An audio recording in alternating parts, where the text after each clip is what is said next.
Reading Animorphs for the first time, book 33, The Illusion. Spoilers for this book and up until this point. This book was rough. This is one of those books where I really don't know how they got away with making this a book for kids because so much of this book was just Tobias being straight up tortured for so long. It was hard to get through, and there have been some difficult things to get through in this series before, but like, wow, this was a lot. I don't think this was a bad book at all. It's hard to say I enjoyed it because it was disturbing, but like it had a purpose and it really showed the strength of Tobias. But also, can we please stop putting Tobias through just so much all the time?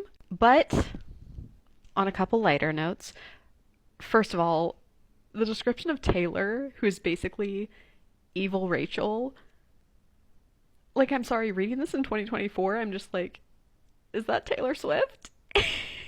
is is the subvisor just Taylor Swift? That's who I was picturing the whole time. We saw like evil Rachel, bad Rachel when she was split in half last book, but this is like truly evil Rachel who Cryak like wants to turn her into, and having that character torture Tobias in the same book where we finally get a Rachel and Tobias kiss, like, finally, so cute. Finally got them at a dance together. But like, something I thought was interesting in this book about their relationship is how hard Rachel was kind of pushing him to stay human, because like she does care about him and she wants him to be like her boyfriend and in a way be normal. And I think if we're reading Tobias as a analogy for transness, which I don't know if was the intention, but is definitely a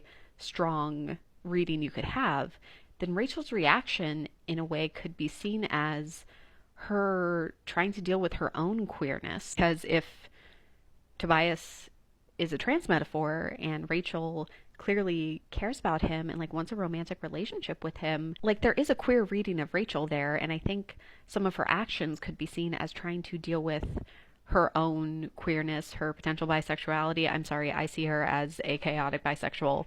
No one can stop me. And I just think that's a really interesting way to look at this book. And in this essay, I will